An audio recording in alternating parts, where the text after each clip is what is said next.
is that prep school like, just for, some that may have never known about, even the process or the opportunity to do the prep school route? What was that experience like, when aside from the sports? So you play for these prep academies, and then you go Okay. to a community college that's local. Like we all went to South Louisiana Community College. It was Okay. like you had, Okay. or it was right. We had an apartment complex, and it was right. It was you walk down an alley, and there's a school. So you go Okay. there. You want to only take no more than 3 classes. You want to be part time. That way you Mm. can keep your eligibility. Because when you're full time, you're considered that's when your clock starts. Your eligibility clock starts. So we Okay. take 3 classes there, and then that was most of the school. We took classes Tuesdays and Thursdays when we were supposed to, and we took Mm. no more. We weren't supposed to take morning classes or late night classes because we had morning workouts, and then we had later practices. I mean, it was real hot out in the summer, so the Mm. later practices Mm. helped. And I remember there was one practice we were practicing for like 6 hours, and it was probably about 115 degrees on the turf, and it was bad. Then it started raining, then it got real hot again, and at that moment, Wow. that'll make or break you. We lost some kids quite a bit after that. So Yeah, yeah, yeah. That sounds like some Friday Night Lights or some hazing. yeah, Of course, they can't call it that or whatever, but yeah, that reminds me back of old school. Even like two-a-days, like yeah, men are made on two-a-days. Like, yeah, bull in a ring. I love seeing that meme where they said, Bull in the Ring has produced more basketball players than any other sport. I like that. Yeah, Yeah, for sure. yeah, I mean, there's a certain grind and grit to football, yeah, that, you can appreciate once you've gone through the process. yeah. All right, sounds good. So once you were finished with your transition, there at your prep school, and then you matriculated back up north here. And so you're currently, you said, at Ashland, is it? Yeah, Ashland University. It's a Division II school. It's Mm-hmm. Mm-hmm. about 30 minutes from my house. It was one of my, it was like my dream D2 school because the dream was always D1, obviously. But Sure. it was and then once they said, hey, like they had one quarterback, they had some kids transfer out, some kids quit. So then I came in and I was going to be the obviously second string right away, and I was going to get my name up there. Austin Brenner, he's a starter. He's really good. He could Mm. be All American by his senior year. He'll be a redshirt junior next season. But obviously spring ball got canceled, so a little change Mhm. of plans. However, it was once they offered, I knew that's where I wanted to go. Awesome. Yeah, one of our other student athletes, his name is Elijah Birch, and he's from Warren, and he went up there to Ashland for like the past, I want to say, or the first 3 years or something like that. I know Ashland has a really good program. They've done some coaching changes up there, but he was really pleased with that, that program up there at the university. So I'm glad you landed somewhere where you also had the heart and the desire to go. So with you being at Ashland, what is your major, and what are some of your, academic goals, so to say? My major is education, and then I'm going to minor in coaching and business. And Mm-hmm. my academic goals is to keep it 3.0 because it's a lot different than high school, a lot harder, a lot more papers, Sure, and sure. like, yeah, so.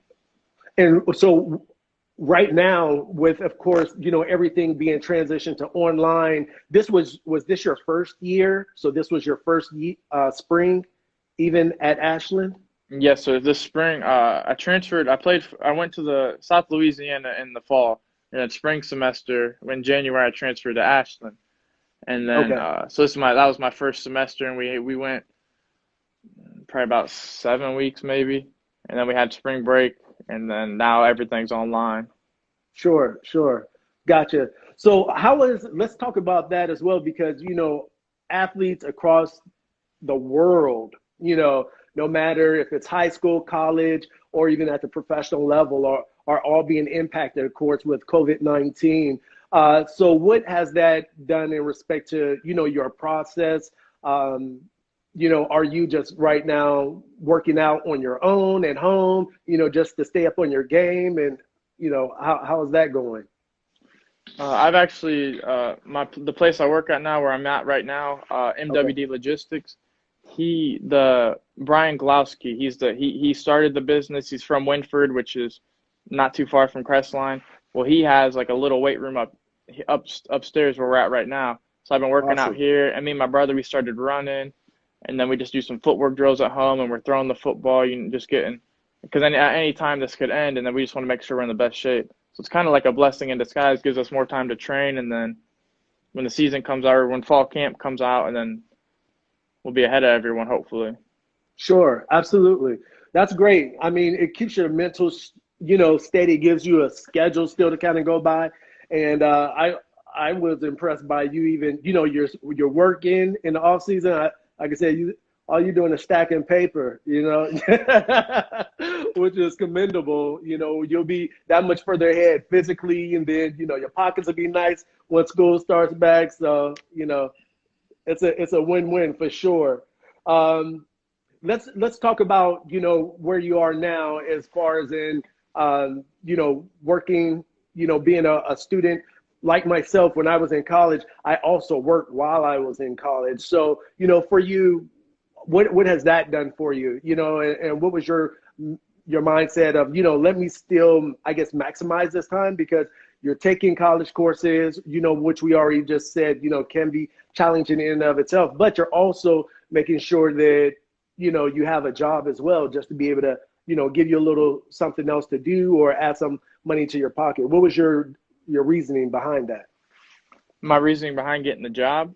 Yeah, exactly. While being a college student. I worked at first I worked at this place called Main Street Grill. It's a diner in my hometown. It's a really good food and whatnot. It's like it's our place to go eat. Well, when the restaurants got shut down, we switched to carry out, and then we eventually just closed down. And me and my mom both worked there, so we both lost our jobs. And then my dad, where he worked, he lost his job, but he has another job now. So does my mom. But at the time we lost it, so Brian Glowski actually posted it on Facebook, and I played basketball against his kids because we used to play them in Wynford, but his kids are a senior when I was a freshman. Mm-hmm. And I messaged him, and right away he hired me, had me come in the next day pretty much, and then he just kind of like took me in, and he said he wants me to stay here forever. So I'm trying to take over the company if he lets me. I love it. I love the grind. I love the hustle more so even, definitely, hearing and not waxing over what you said in regards to, some of the challenges that have come at your own household, with losing jobs and whatever. But, you just kind of like manning up to say, let me step in and do what I can for the home, you know what I mean, for the family. I appreciate that. I'm sure your parents do as well, because a lot of times, people try to categorize, the younger generation as like it's selfish, it's just me. But here you are just like, no, let me step into, what's being needed, and let me go ahead and help contribute to the house. You know what I mean? So kudos for that. I really like that. Really, my parents, they've spent thousands of dollars on my sports and travel and whatnot. So sure, and and I read something, and my mom says it. She said anything you do for your kids after 18 is just straight love. So I love it. They still let me live at home. Right, just like high school all over again right now. Okay. So mom is cooking and the laundry's being done and all that other good stuff. Yeah. Well, I do my own laundry because I'm kind of picky about what gets washed with what gets dried with what. I'm a bigger guy now, so a lot of my clothes don't fit, so I can't afford anything shrinking. Right. But she does. My mom, she cooks me separate meals than everyone else because I'm on a new meal plan, and it's mostly just straight chicken. So she'll be making something, then she'll just fry me up some chicken or put some chicken on the skillet for me. So I got you. I'm very grateful for that. That's awesome. Good stuff. So one of the things, that that was asked also, I'm looking at some of the questions that have come through. What is your favorite thing about the sport that you play? I'd have to say the brotherhood, the family bond you make with your teammates and coaches. I know that me and my brother, we've been talking about how my junior year of football, his freshman year was probably the closest any team's ever been in Crestline. Like we were always doing stuff together, always going out together. I mean, it was that camaraderie we had. Senior year, it kind of fell off a little bit, but I mean, we still had it. And it's just football has always been, it's the toughest kids to stick it out. We'd have 17 kids come out for football and then 40 come out for basketball. So, I mean, we knew who was who and why who wasn't playing what. So we all stuck together. We had each other's back. Basketball season come around, there'd people be pushing and shoving. It'd be the football guys coming and, looking out for each other. It's just that brotherhood you make is really something. And I was only at Ashland. I was there for about 7 weeks, I said. And I mean, the freshman class took me in. The Austin Brenner took me in. Everyone was just real nice and friendly, and just Yeah. the coaches were nice. They take care of everything for you. So it's nice to have. It's nice to have that bond back. And like prep school, no one knows a prep player struggle like a prep player. So I mean, we always looked out for each other. We took care of each other, and we really had that bond. And now I have a chance to get some of my prep teammates to come play with me at Ashland. So. Oh, that's amazing. That's amazing. Some of those guys that you met down there in Louisiana, where were they from? Well, my roommate, who was probably one of my better friends, he was from Crowley, Louisiana, which was about 30 minutes out. And he's a heck of a football player. And he's going to a junior college now because some of the guys they did a jump start program in high school, so they're not NCAA eligible. He could very well go play D1 as a safety somewhere. He can hit hard, he can catch, he can read the defense. And then we had a kid from Tennessee, strong as an ox. I mean, he was squatting 525 like 10 times or something crazy like that. He says he's 6 foot. He's about 5'11". He's a little short linebacker. Has a real strong country accent. He's actually probably going to come play for us in the fall. And then Awesome. I had another roommate from St. Louis. He's staying one more year to play for CMP Prep. He went to Coffeyville, the team that they play against Independence and stuff, like in Last Chance U. He went there, then he came to us. He was more of the mature one of the group. He was older than us, and he was kind of like, when enough was enough, he was like, enough's enough. And he was smarter when it came to grocery shopping than us, so we kind of just looked at him. And right. The other quarterback, actually, he's from Alabama. He was going to play for Alabama State, but some things got mixed up, so he ended up taking a year off, and then he was playing for us. And coach sits me down and tells me he's bringing in a D1 guy who can throw 70 yards on the run. I'm like, I'm not going to like this guy. And then the very first day, he was already helping me with stuff. I mean, we shared time, and I can't think of what junior college he's going to, but I think he's going to a junior college, and he's a grinder. He'll outwork anyone in the room. I mean, he's a special talent. So obviously, I'm not bringing him up to Ashton with me. Yeah, but, right. You got to know. You got to know when to hold him, know when to fold him. Like, no. Yeah. But the reason why I had mentioned that, or even asked about the other players there, is just for some of our athletes that especially our juniors and seniors in high school. A couple things hopefully they're able to take away. Number one, the opportunity when the door opens for you to, go even 1,300 miles away, you never know how those doors open other doors and even open other friendships, and you just named, someone, Alabama and St. Louis and Louisiana, just people all over the United States, and who knows where life leads you. And if you ever migrate to one of those places, it's always good to know someone and say, hey, I need to sleep on your couch. You know what I mean? For spring break or something like that. I got connections all over now. So I got some boys, and I actually got a teammate from Florida. I'm gonna go when this is all over, I'm going down on a little road trip, and I'm gonna go through Florida, Alabama, Tennessee, and then obviously Louisiana. And just kind of reconnect with everyone. So we stay in touch. Like probably about a week ago, we FaceTime just about everyone on the team. So awesome, good stuff. That's good stuff.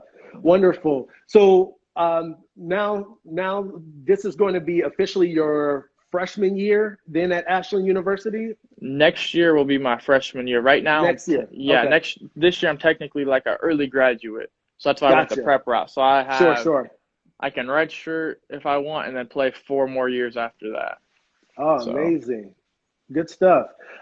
And even that, I mean, I'm pretty sure, most people know, in regards to redshirting is at the end of the day, just saving your year of eligibility so that you could play a full year, coming up. How advantageous has that process been for you, and who would you suggest that for? Again, thinking of like maybe our juniors or seniors coming up, if they had that opportunity that I really want to go to this school, but they said I'm going to redshirt, versus going to another school where I can start immediately. What would you say is a good rationale to kind of keep in your mind as you're making that decision? Well, if a coach is telling you you're going to redshirt your first year, That doesn't sound too hot. So my personal opinion is if I could go back, I would have planned on going to prep school. So I would have reclassified right then and there. I would have put I'm spring eligible 2020. Uh, Mm. I would definitely say the prep school because you can reclassify. It gives you an extra year. Now those who aren't comfortable with that, if you're looking at if you're not if let's if you're not playing Division 1 ball and you have a D2 team who's a top-notch team and they're like, you come play for us, but you're probably redshirt, and then you see and they just keep recruiting guys in your position, you might want to start looking at other options like lower teams where you could play. You have a chance of building that team up, and then you have a chance of playing all 4 years. I mean, not everyone likes a redshirt. I don't have a problem. I wouldn't have a problem with it because I'm a quarterback and I Mm-hmm. understand how this works. I understand that Austin is, I mean, he's the guy right now. Mm-hmm. However, if I could get on the field, like I've played other positions, if I could get on the field, I'd have no problem not redshirting. So I'm not opposed to redshirting Sure. or opposed not to. Sure, gotcha. One thing that I want to circle back to when we were talking about, your process, deciding which schools to kind of go to. How were you in regards to, you know, going after maybe some schools? Did you have to, send any film in?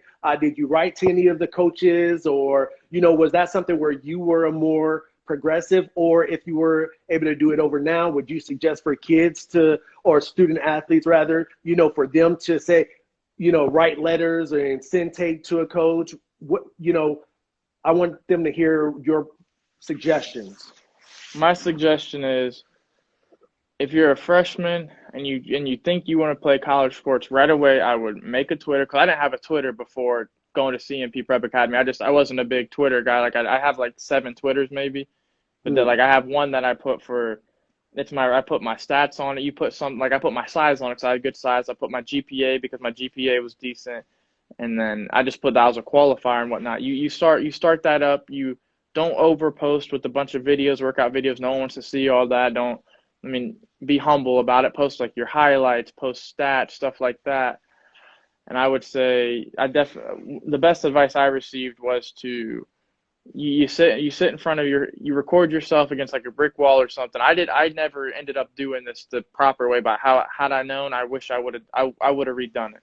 You sit and you talk about you say, hey coach, so and so, I play this, I'm a dual sport athlete, I play 3 sports and whatnot. You just give them a brief summary about like your athletic ability and then say your GPA. Then if you run a 4.440, say, hey, I run a 4.440, or your wingspan, really anything. And just mhm, it's a little pricey, but it'll be worth it. You mail that out to about your top 100 schools your freshman year. Get 100 mm, flash drives, record it, send it to them, but also send like a typed up letter about yourself too. And then I would also email them, hit them up on Twitter as much as you can contact them. Contact them. mm, So I would send that, and that freshman year is when you want to send it to the bigger schools like the Division 1s, the Division 2s. If you wait till your junior, senior year, chances are you just like me. I didn't know too much about the recruiting process, or I think that I had a chance of going D1 as in football. I still think that mm, I could have, but I didn't. I didn't have the resource. I didn't know any better. I was stupid. I didn't take it serious enough. I mm. think that your freshman, sophomore years where you contact the big schools, your top schools. Now, I'm not saying go contact Ohio State or something like that, but like your Baylor or TCU or something that's not a small school, but not like winning the national championship, because those schools will find you. No matter where you're at, they will find you. Mm, But mm, I just constantly, if you're a junior and you're just not starting, I'd send it out to as many D2 schools as possible, because D3 schools will always take you.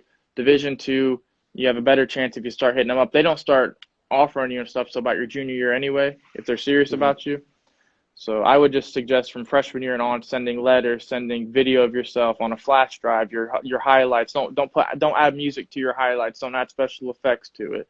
Just mhm, don't don't put your best play first. Don't work your way up to, because chances are a coach isn't going to sit there and watch all mm. 2 minutes, or they might watch the first play and be like, hey, he's a dog, we want him. So my coach at CMP, he said after the first couple of clips, he said he knew he wanted me. He said, I mean, they tweaked a lot. I had a lot of bad mechanics, and they tweaked it and helped me with it. Mhm. So I would just say to just write letters and send flash drives out as much as possible. That'll be like a full-time job to you. I just wanted to make sure I got that last little part, in regards to, your process, where you are now, you transitioning and getting ready, I guess for your first full year is going to be here at Ashland University. great majoring in education, wanting to get back, developing young minds, as well as, also have your footprint on sports, and business. So, kudos all the way around. Last thing we'll do here, just a quick 1 minute, is we'll do like a little rapid fire question, just something or whatever, get people kind of interested in knowing a little bit more about you, away from everything else that we talked about. So let's dial in real quick. So what's a nickname that your parents used to call you or call you? RBI Ty from baseball. RBI Ty. Yes, Oh, sir. okay. All right. What's your favorite day of the week? Saturday. All right. Texting or talking? Talking. Favorite movie? Ooh. The Sandlot or Coach Carter. Nice. Good selection. What's your favorite season? I'd have to say the fall. The fall, because of football. Sure. What's your favorite drink? What's your go-to drink? Blue Powerade or sweet tea. I'm a sweet tea. Yeah, down south that sweet tea changed me, so. Right. Absolutely. Last couple questions. Your favorite subject that you've come across that you have interest in? Like my school subject? Yeah, exactly. Ooh. I'd have to say my first theater class down in Louisiana. Okay. I wasn't acting in it, but it was a study of theater, and I learned a lot. So good stuff. And last question: favorite QB? Ben Roethlisberger. All righty, Ben. Sweet. Well, thanks again, Ty. I really appreciate everything. Thanks for all the gems. Thanks for your time. Thanks for your hustle, your grind. Anything that Game Changers can do to assist you in your journey, your matriculation. We're here. I'm a DM away. Just hit me up. And thanks everyone for tuning in. We'll see you next week when we have another awesome player come in and tell us about their life on and off the field. You all take care, and we'll talk to you soon. See you later. Thanks for having me.